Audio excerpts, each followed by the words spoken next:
The theme of the Art of Technology Lagos 4.0, Talent Acceleration and a Smarter Lagos, generated critical issues that bordered on energy and education. In a chat with the media to address these basic fundamentals, the Lagos State Deputy Governor, Dr. Obafemi Hamzat, noted strategic initiatives being taken by the state government to accelerate talent for a smarter Lagos. We now have laptops that can work for 8 hours after charging. So that's what Lagos State has done, for example, in terms of our education. So all our teachers, for example, now have tablets that they charge. If you go to a rural area, it will last you for a week. So what that means is, teachers normally have, they have their teaching plans. They have all those things. That takes time. Those teaching plans are already in the system, so they don't need to write it again. And then we have also geolocated it so that we know where a teacher is. So if a teacher is actually in a classroom or is not in a classroom. And then each one of us in the State Executive Council that are interested, for me now, I have all primary schools, the 1,019 of them, I have it on my laptop. And I can check any primary school. I can check how many students in class 1A, for example, came in on time, how many are late. So if a child is then late, say for 3 days in a week, you can go and ask the parent what's going on. So the essence is to use technology to manage education, and then of course e-health and so on and so forth. So we are deploying technology to assist our teachers, to assist the students, to assist our doctors, and so on and so forth. There is a bill now in the House of Representatives that is trying to restructure NEC. So what is happening is today, it's like only federal government controls electricity. We are saying no. Let the states also control electricity. So let's have Lagos, for example, has 2 discos, Eco Discos and the Keja Disco. Interestingly, they serve only Lagos State. So why can't a state like Lagos interact with that if we need to invest there to serve our state? And then we take whatever equity, whatever we need to do.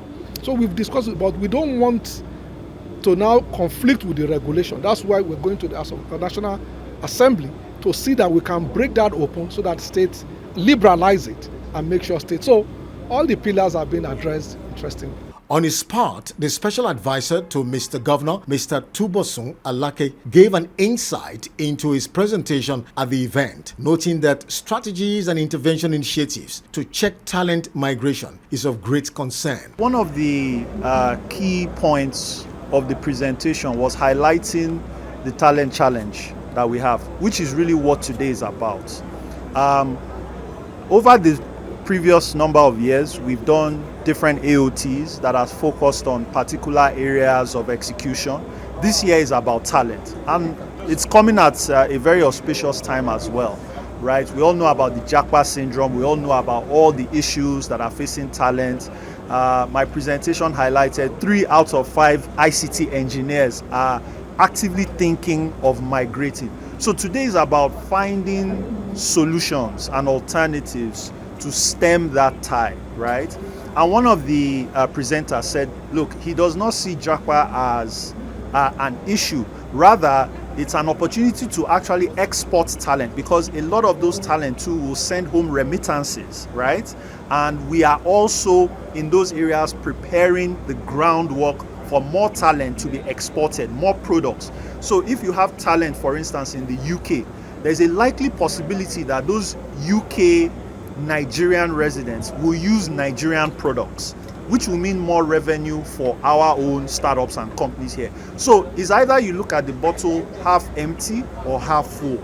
So it's an opportunity. Today is an opportunity to discuss the strategies and the kinds of interventions we need to have to be able to stem the tide of talent migration, or to look at how we can leverage on that opportunity to create more value for Nigeria. For Mr. Victor Benga Afolabi, the founder, Eco Innovation Center, he noted the strategic rationale and efforts to drive the development of talent through the AOT initiative and efforts of the Lagos State government to sustain the set objectives. There's no other way to be able to fill the pipeline but to go down the ladder to get them when they're still very young, when they can be molded, to be able to fill our pipeline of talent, to ensure that we have the right skill set and talent that can be able to help us drive the fourth industrial revolution. If you are listening to the keynote that was expressed by the CEO of Sterling Bank when he spoke about the fact that the conversion ratio of number of people that are trained versus those that have been employed is about 50%.